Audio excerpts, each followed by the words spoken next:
And good evening, Pittsburgh Steelers fans. Wow, starting off bad with a frog in my throat.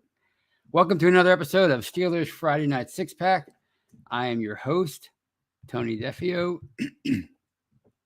and I thank you for joining me on this lovely, kind of humid, but still pretty good Friday night in Pittsburgh. And as I always say, if you're not in Pittsburgh, I hope it's a lovely Friday night or Saturday or Sunday or whenever you're watching or listening to this podcast. I hope it's a lovely time wherever you are right now. And before I continue, as always, I'd like to ask you to please subscribe to our Behind the Steel Curtain YouTube channel, and of course, like the channel.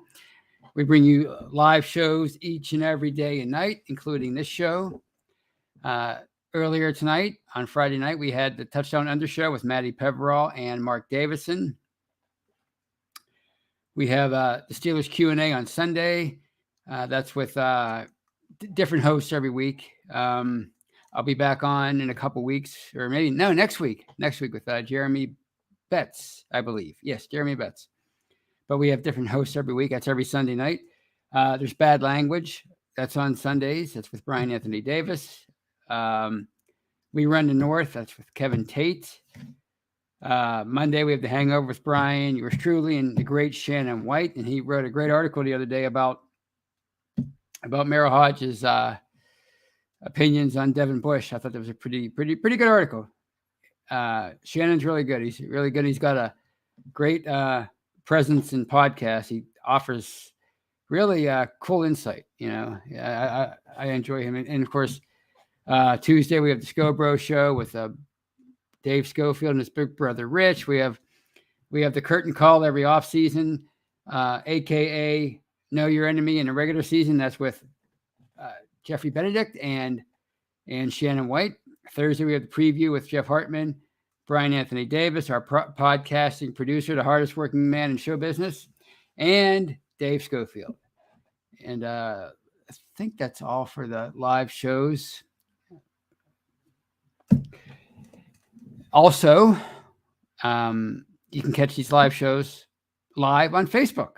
So if you're watching me on Facebook right now, you know that. And please don't make fun of that frog in my throat that I had when literally the first second I came on the air. And of course, you can check out all of our live shows after the fact on any audio platform of your choosing. I personally like iHeartRadio, but whatever floats your boat, it'll float your podcast. So please check us out. And of course, we have audio only shows that we record, and then we bring them to you after the fact. Brian edits them and we get them out to you. That includes the Stat Geek with Dave Schofield, Let's Ride with Jeff Hartman, the Live Mic with Michael Beck, the War Room with Maddie Peverall, What You's Talking About with Kyle Kreis, the Steelers Half Hour Power Hour with Chris Pugh. Did I miss anything? I don't think so. Please check those out. And again, you can check them. You can catch them on any audio platform. And of course, check out Behind the Steel Curtain, the website where we bring you news, commentary, film breakdown. Anytime there's breaking news, anytime there's a trade, anytime there's a free agent signing, anytime somebody retires, we're going to bring it to you. And anytime somebody from another team retires who used to play for the Steelers, like BJ Finney, we're going to bring it to you. So please check that out. It's your one-stop shop for all your Steelers needs. And let's see who we have in the live chat. And I already know Jared Devil was number one. I saw him. Kathy Ford's with us. Steeler Chick 46 is with us tonight. So welcome. Steelers Pittsburgh. Ryan O'Toole, George Teston, Brian Brown. And I think I got everybody so far. It's a wonderful crew as always. And I thank you. And Kathy Ford says, Tony, drawing your usual crowd. Hi all. Yes. It's my usual crowd. You guys are my family on Friday nights. You keep me awake. If it wasn't for you guys, I'd probably be asleep or watching some bad TV. Who knows? Or great TV. You never know.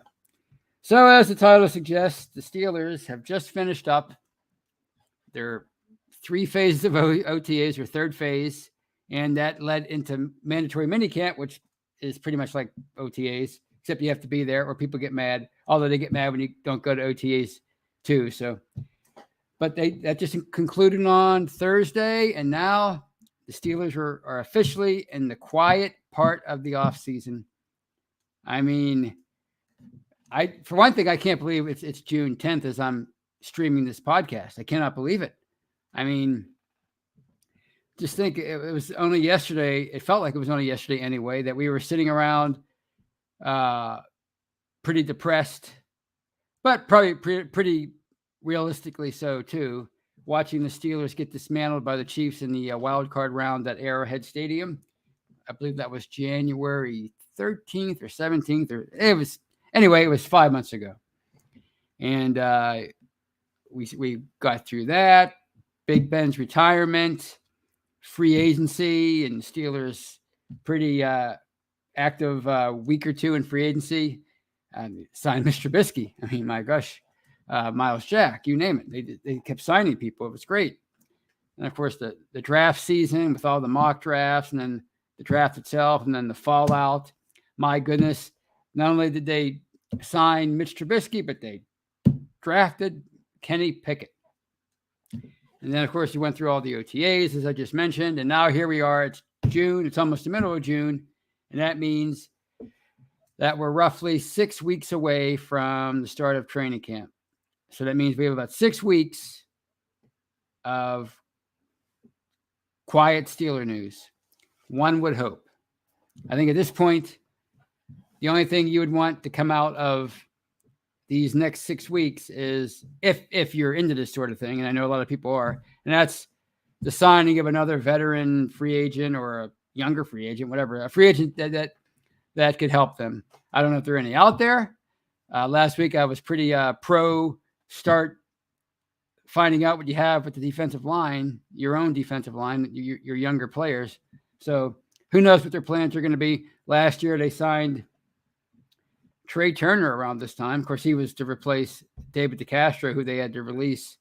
And it was in July that they signed Melvin Ingram. And of course, during the preseason, they traded for Joe Schobert, Akilla Witherspoon. So they were pretty active all the way up through the quiet part, training camp, and even the preseason with transactions. So those are probably what you'd like to hear if you want them to sign somebody. The other stuff, what else can you find out about these guys other than, who's playing with a chip on their shoulder, who's putting in the work, who's continuing to put in the work, and you'll find that out via social media, of course. Both the chip on their shoulder people and the people putting in the work, they're pretty active on social media this time of year. So I thought Jeff published a pretty interesting article, and it ties into what I was saying a few weeks ago about guys like Kendrick Green and Calvin Austin III, what they do after their first season into their second season. And that was about Pat Freiermuth, putting on muscle this offseason.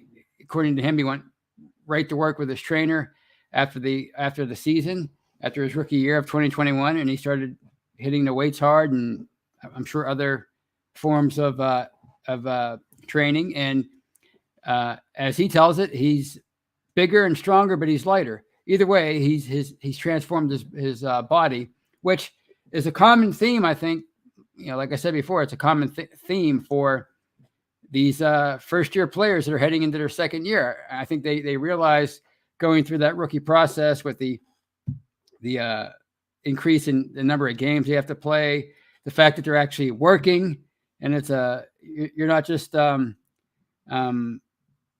you're expected to, you could be at the facility for as long as your coaches want you there. As far as when you're talking about meetings and stuff like that, sometimes you're putting in long days, and of course, so of course the physical toll of it, even though the practices are lighter than they've ever been during the season, I'm sure that takes a toll on you, both mentally and physically, and of course probably emotionally too. I mean, it's probably for most of these guys, it's their first ever job, and it happens to be in the National Football League in front of millions of people every week. That's where they're learning their craft. That's where they get to be the new guy, and their office is the world. So I'm sure it's a grind all the way around for them. So when they get into the off season, they most of them probably realize, look, if I want to make it in this league, if I want to reach my full potential, I got to really train hard in the off season. So Pat Fryermuth is the latest example of that. Last year it was Alex Highsmith, and we saw the physical transformation of him.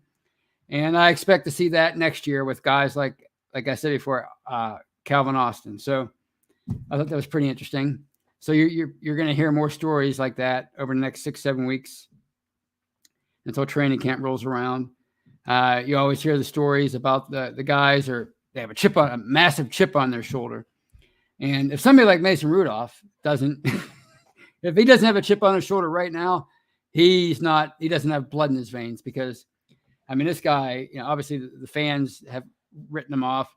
The team has recruited 2 pretty tangible replacements for Ben Roethlisberger over him, and that's Mitch Trubisky and Kenny Pickett. So Mason Rudolph, certainly somebody who would have a chip on their shoulder. So you're going to hear those stories, and I'm sure you're going to hear stories about unsavory social media activity.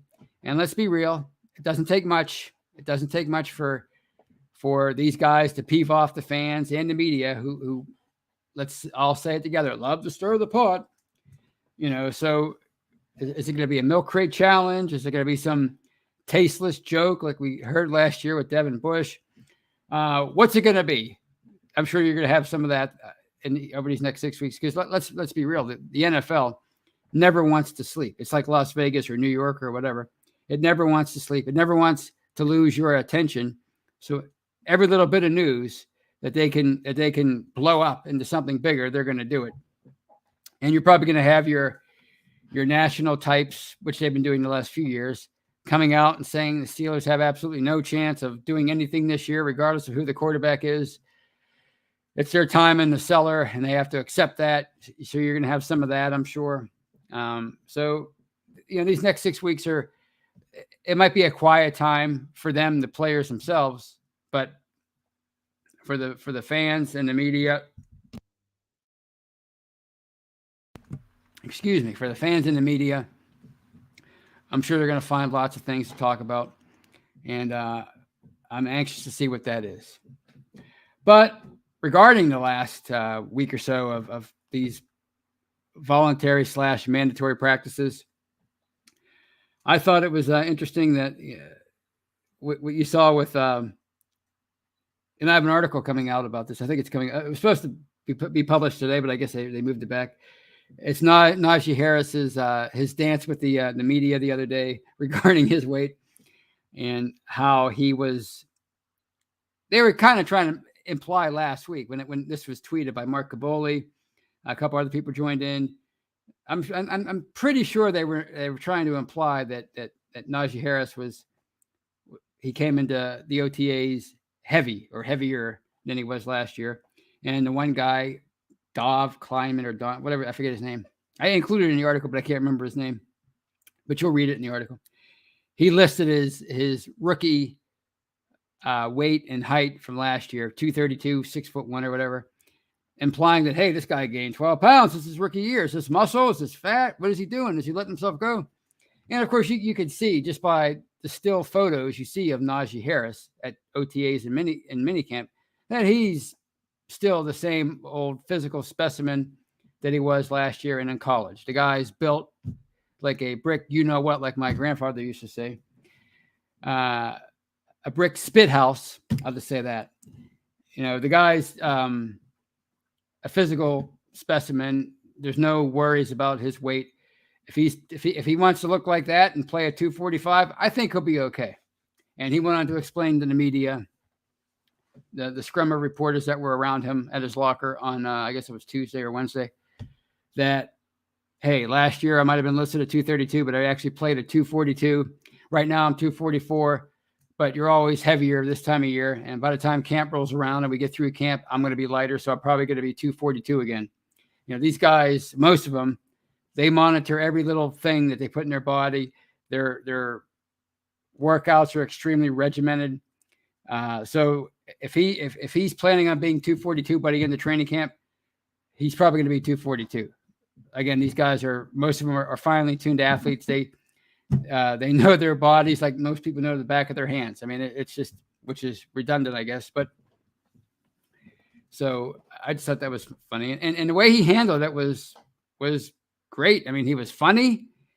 He was, he kind of let them know, look, you get under my skin, but he let them know that in a funny way that, they were trying to pull one. And his exact words were, y'all are making me seem like I'm fat as hell. And that just had me on the floor when I heard it. I mean, that was perfect because that's what they were making him seem like. They were saying he was bigger than Jerome Bettis. And I think one of the reporters, I listened to it like 4 or 5 times. I'm pretty sure one of the reporters chimed in and said, Jerome was like 290 towards the end. And I think we all can agree he was pretty close to that. He wasn't 244 by the end. He might have been when he first arrived in Pittsburgh in 1996. If you go back and watch some of those old games when he first came here, I mean, there's no gut or anything. The guy, I mean, he was obviously very big, but he wasn't the guy we remember at the end when he was plowing people over in Super Bowl 40 right before he retired. So he was letting him know that, look, you guys were trying to say something that's not true. And what I like about today's player overall, I mean, obviously there are always exceptions. There are always people that are going to be shy or bad with inarticulate when they talk to the media because they're nervous. Believe me, I know what that's like. But by and large, I think most of these modern athletes are so much better with the media than any time throughout history because they grew up in the social media age. They've been trained by their colleges and their agents. And who knows, maybe even the teams that drafted them. Look, this is how you handle the media. And they're just so comfortable simply because of social media, doing podcasts and TikTok. And they're so comfortable in front of the camera. Just they're always acting goofy and performing and being silly. They're not nervous like they used to be. I mean, most of them have thousands of followers. I mean, they're used to having an audience. They're used to everything that they say being liked and retweeted and commented on 1,000 times over almost within the first hour that they do it. I mean, obviously, they're not like, international celebrities who, the second they tweet something, it's retweeted 5 million times. But, compared to the average citizen, they're pretty famous. So I think they're much more savvy than they've ever been. And they're their own brand. And we talk about that a lot, but how these guys, they're worried about their brand, but really, I mean, they are pretty good at managing their own PR, and we see that in so many cases now with people. And I think Naji Harris is, I think we're just beginning to get to know this guy. And I think he's, when you're talking about a new slate of leaders, a new group of personalities that they're going to come in and lead the team into the future, somebody like Harris, I mean, I think he has the ability to be front and center, the guy that is the new leader of the team. Obviously, you want the quarterback to be that guy in some form or fashion, but just that guy, the guy that held things together in the locker room. I mentioned Jerome Bettis. There was no question. If you listen to his teammates that played with him, he was one of the leaders in that locker room throughout his time in Pittsburgh, as were Joey Porter. And they all pretty much, with the exception of Bettis, who came here in '96, that Super Bowl 40 team, for example, they all pretty much came up together at the same time. Hines Ward, Alan Faneca, Deshae Townsend, Ferrier came along a little bit later, Casey Hampton in 01, Aaron Smith, et cetera, et cetera, et cetera. They all sort of came together. They came into the league or came into the Steelers locker room at the same time, roughly the same time. And, you're seeing that now. You're seeing that with these new crop of players. We had Juju for a few years there. He moved on, but People like T.J. Watt, of course, Cam Hayward's been playing that role for a number of years. He's been the leader of that locker room. And of course, people that he came up with, like Marquise Pouncey, they were the leaders of that locker room for a number of years. Well, now there's a void, and you need newer players to come up and fill that void. And believe me, they take that in consideration when they draft these guys, because how many draft picks when they come into the league are former team captains, right? Devin Bush was a team captain at Michigan, I believe.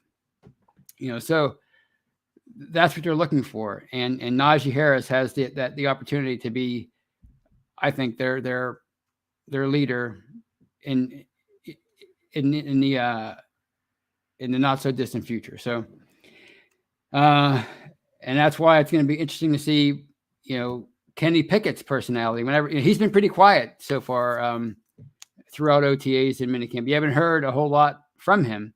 I think that's mostly a good thing. I mean, if you were hearing things like, "Oh, geez, this guy looks lost," or like I said before, he looks like he's a deer caught in the headlights, that would be maybe a bad sign.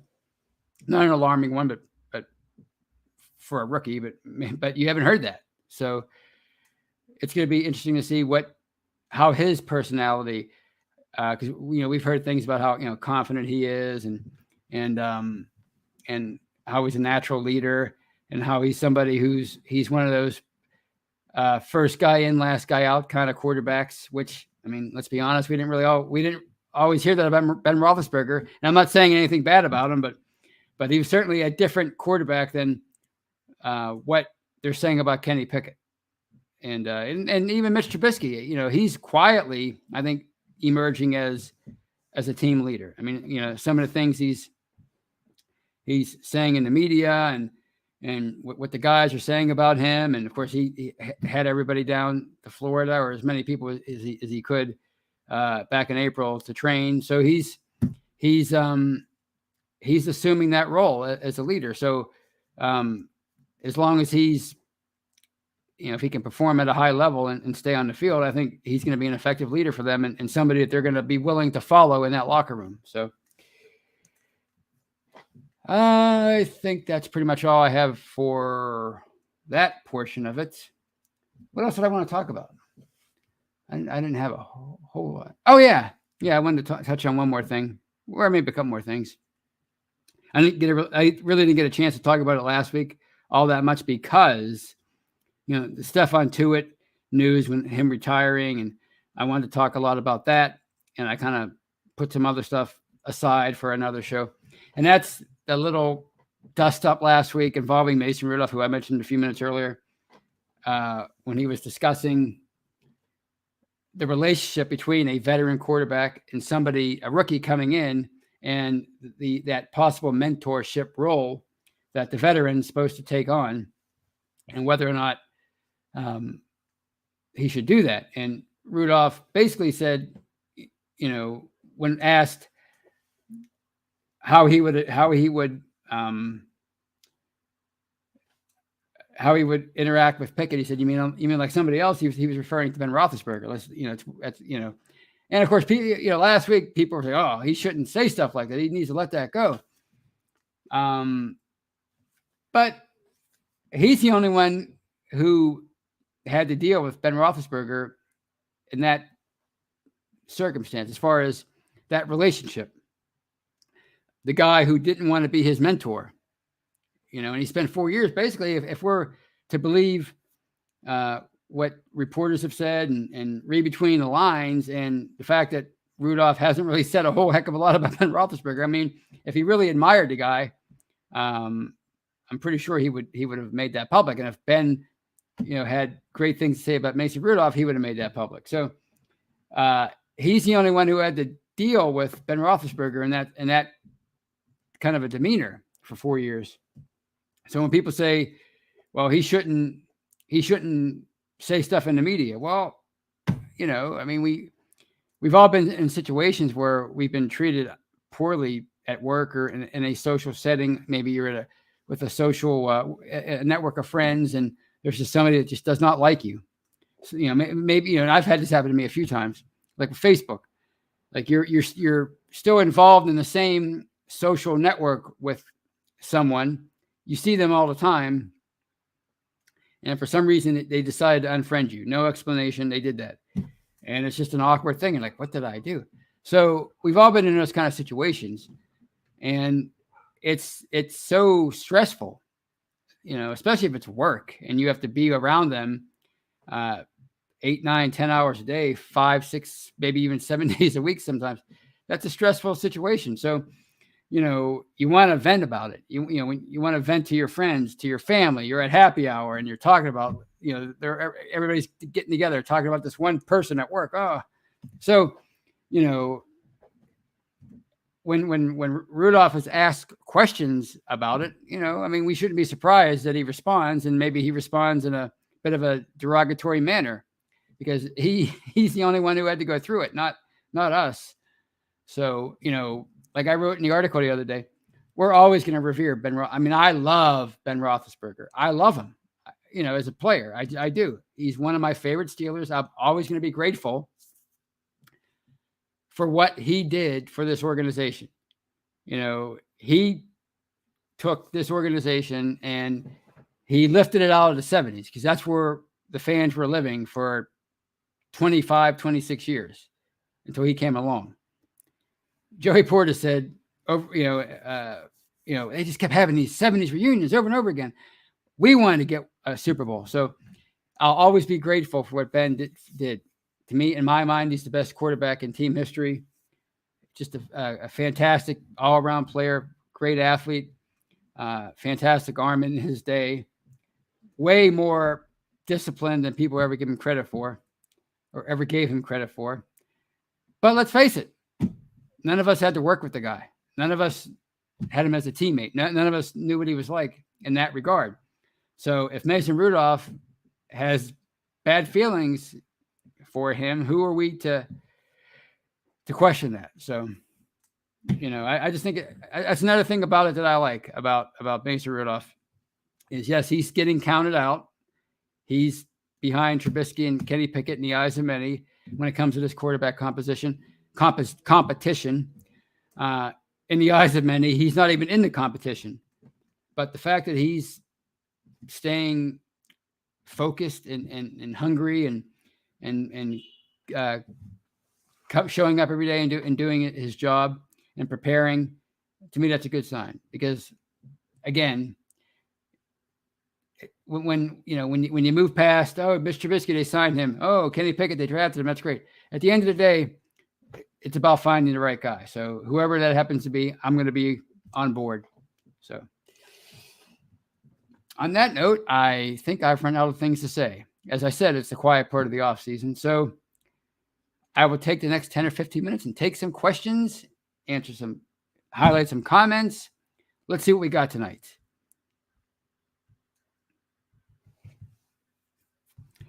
Steel Chick 46 is with us. Who else we have here since I started rambling? Javier, Gene Smith.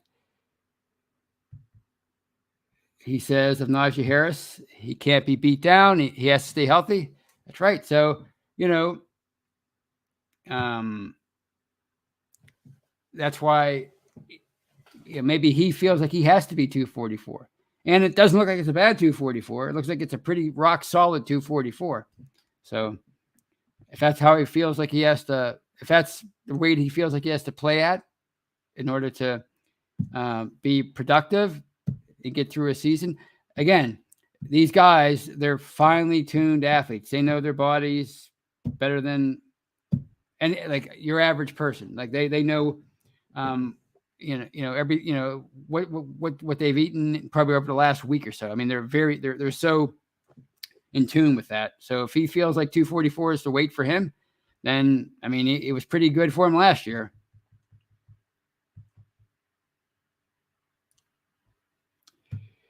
This one is from Steelers Freak. Naji had 90% of the Steelers run touches. Taylor from the Colts was next at 70%. They can't continue to run him into the ground. That is why Bell burned out. Well, I mean, that's Mike Tomlin's history. I mean, I don't see that changing. When he has a franchise guy at running back, he's gonna, say it with me, run him till the wheels fall off. But like we talked about last week, some guys are up for that challenge. You know, not every running back gets hits the wall by the 4th or 5th year. Some of them can play 10, 15 years, like at Frank Gore. We talked about him last week. So I personally think Benny Snell's a decent backup, but nobody seems to like him anymore. So would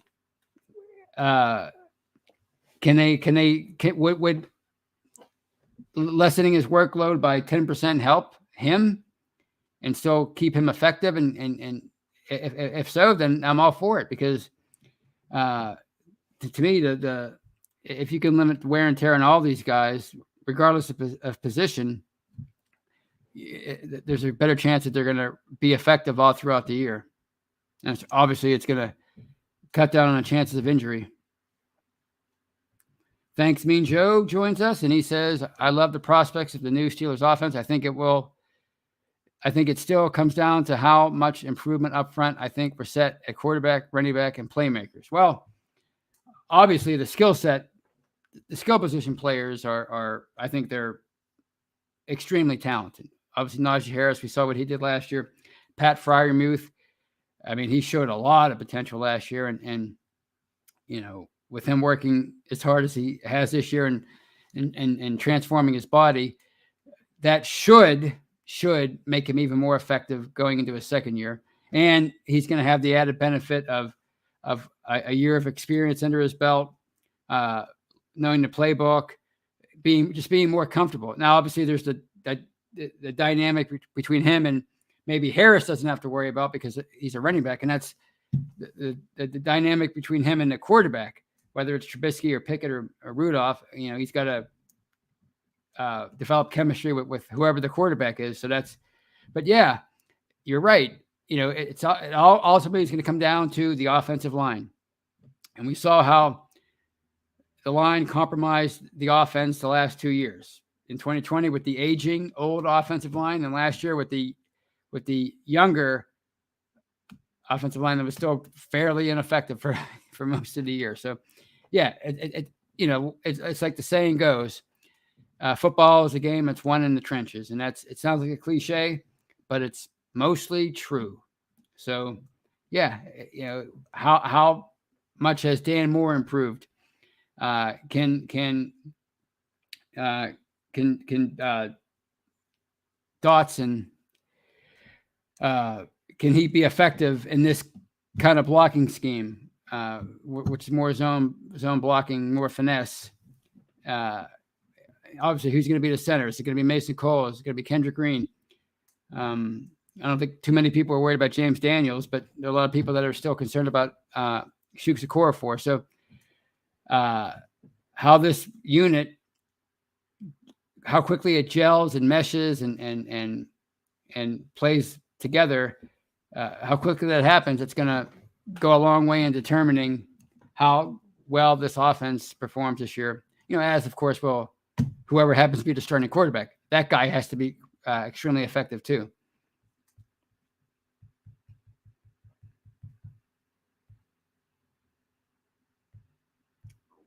Javier Mori says he's joining us because he was going to go to a softball game, but his back is kind of tight.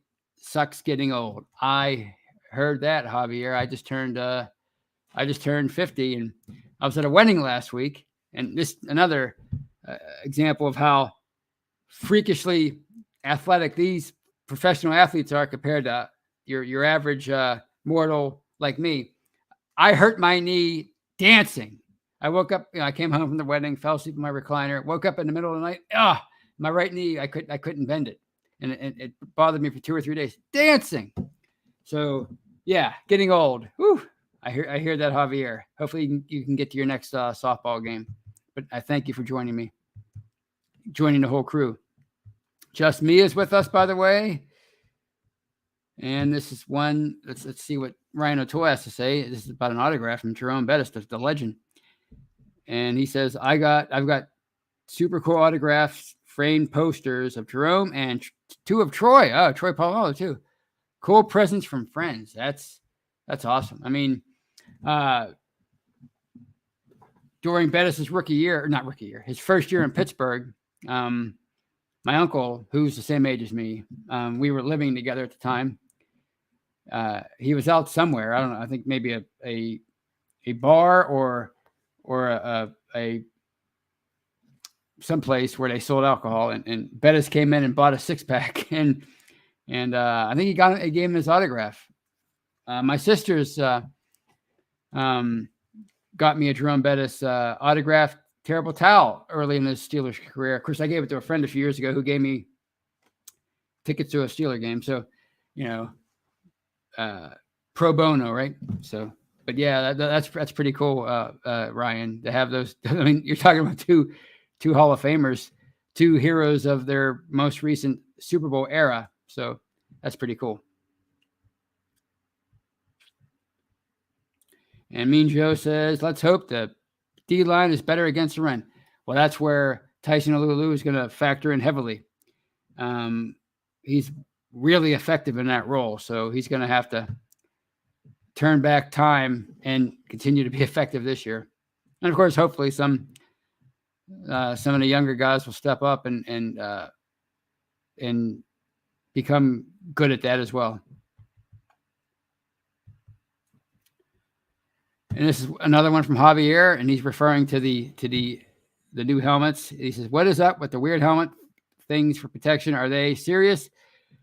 He knows it's for safety. But my goodness, I thought it was a prank. Yeah, they do look rather silly. I saw a bunch of people posting the picture of what was his name from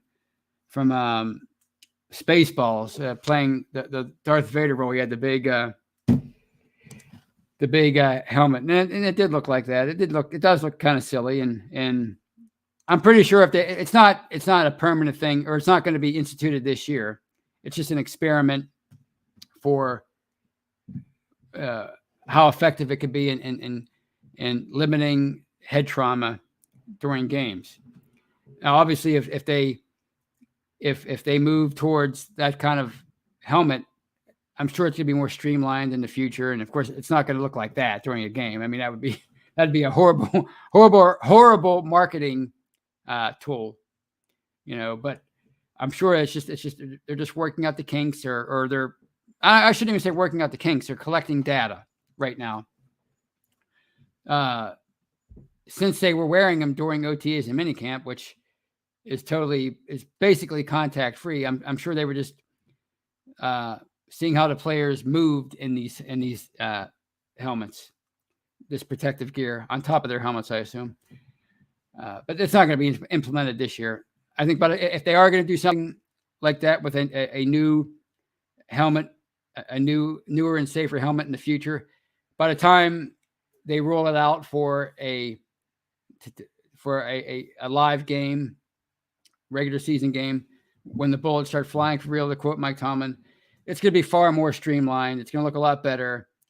I mean, the things that they can do today are amazing. But I am, as a longtime football just enthusiast, aficionado, who does not want to see the league go the way of boxing. I am glad that they're continuing to work on finding ways to make the game safer when it comes to specifically head trauma, because if they don't, they spent the last 12, 13 years doing what they could to make it safer with rule changes and emphasis on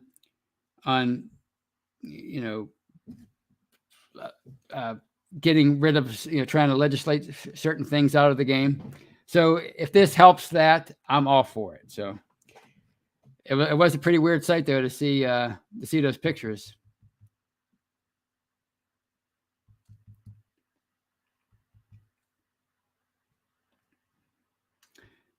Thanks, Mean Joe says, I have a man cave with auto Steeler picks. The Mean Joe Green Coke commercial, one of Lambert, one of Ham, one of Russell. Andy Russell, the great Andy Russell, very underrated. One of Otto Troy, interception, scooping ball inches from the ground. That was against the Chargers in 08. Yeah, that's pretty cool. And this one is from Gene Smith. Rudolph is liked by the Berg. I just don't think he likes the Berg. I don't know where you get that from, Gene Smith, but I'm sure he would like the Berg if he won the starting job and became really successful. But he's been here for 5 years. I mean, he's had chances to leave, and he's back. So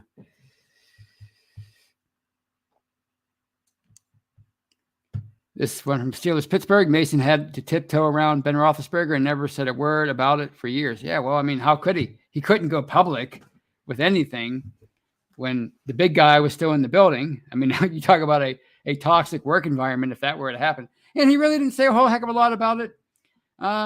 He just, it was 3 little words like someone else. And then he elaborated, and he basically, in a way, sympathized with the plight of the veteran quarterback, saying it's a weird situation where you know this person's being brought in to essentially be groomed to take your job.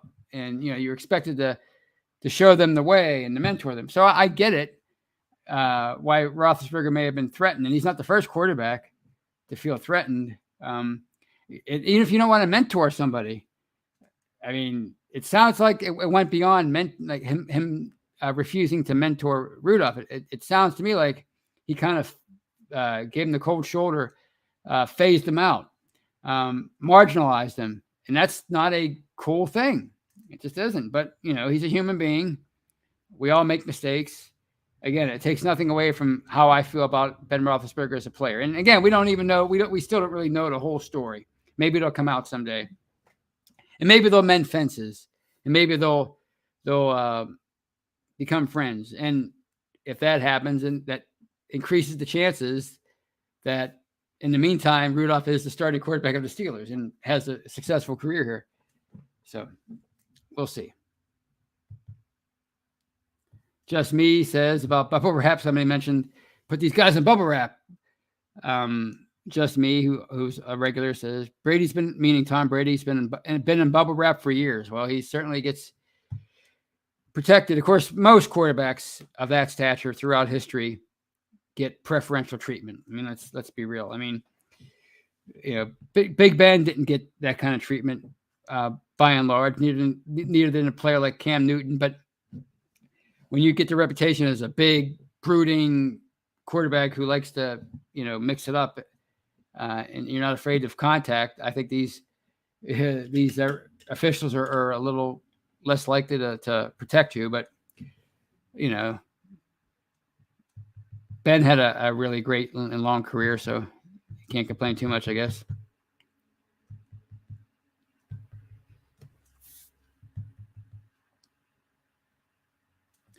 Ryan O'Toole says that Ben Roethlisberger's final few years here, Ben deserved better than to finish his career behind the O-line he had his final 2 seasons. Well, the thing about it is, they were in a transition phase. And as I've talked about before, it's hard to rebuild on the fly, which is what they always try to do. They always have one foot in contending and one foot in rebuilding when they feel like they have to rebuild. They don't ever do it. They don't ever go all in when it comes to rebuilding. So, they had to rebuild the line on the fly. It was unfortunate. I don't think anybody could foresee that, Pouncey and DeCastro and Big Al and those guys would all kind of age out at once, which is essentially what happened. I mean, Pouncey was not all that effective his last year. Al Villanueva wasn't all that effective. Ramon Foster had already retired by 2020. DeCastro was injured and ineffective all year. So it kind of just snuck up on them all at once. And then they had to rebuild the whole thing from scratch, basically, in 2021. And the results were mixed at best. So it was an unfortunate thing that he had to play behind that line, but what are you going to do? I mean, he's not the first quarterback where things were kind of ugly for him at the end of his career. Hey, we got a $5 super chat from Thanks Mean Joe. I haven't had one in a while. Let's see what Thanks Mean Joe, and thank you for the $5. And he says, I heard both Gentry and Little Hayward were impressive at tight end position during training camp. Care to touch on that? Well, I mean, we saw last year how much Gentry improved from his first couple years. I mean, he looked like a completely different player. And now heading into year into 2022, he's going to have a chance to be the number 2 tight end behind Freiermuth with Ebron out of the picture now. I mean, last year at training camp, I mean, he looked tremendous as a blocker, and he looked fairly effective at times as a pass catcher during the season last year.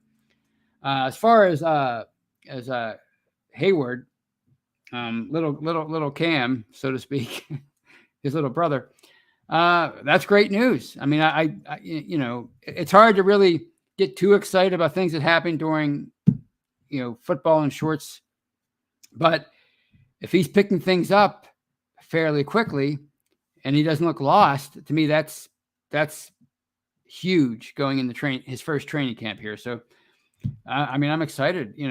It's hard to believe that Connor Hayward's going to be a tight end at 5'11", 230 pounds, but he's certainly a versatile player. He won an award for versatility at Notre Dame. It was Notre Dame, Michigan State. I'm sorry, Michigan State. So, I can't wait to see how they utilize him. You can't always rely on your top 2 or 3 draft picks to come in and be major contributors. Sometimes you have to hit on those lower round picks. And if Connor Hayward could be one of those guys, I mean, he's an instant fan favorite. Yeah. Javier says of Gentry, he had some big catches last year. He did. I remember them. I mean, there were times when I forgot that it was Zach Gentry. That's how much different. He looked different physically last year. I went to training camp and just seeing him in person, he did not look like the same person he was his first couple of years here. Javier, I think Gentry's around 6'8". He's close to it. He's a pretty big guy anyway. But again, thank you for the $5 super chat, Mean Joe. Always appreciate it. So it was a fun night. And then we're at the 48-minute mark of the show. So I think it's time, before I forget and go past the 60-minute mark, it's probably time to hang them up and go eat a late dinner, watch some streaming TV, and bask in the glow of my Friday Night Steelers family. You guys are awesome. And I'll see you again on Monday night with Brian and Shannon. Until then, enjoy your weekend. Enjoy the beginning portions of the quiet part of the Steelers offseason, and keep checking back to Behind the Steel Curtain for the written stuff. Keep looking for those podcasts. We're throwing them at you fast and furious. It might be the quiet time for the Steelers, but it's not the quiet time for us ever. So we're going to keep bringing you great content, and we hope that you check it out. So have a great weekend, and go Steelers. Good night, everybody.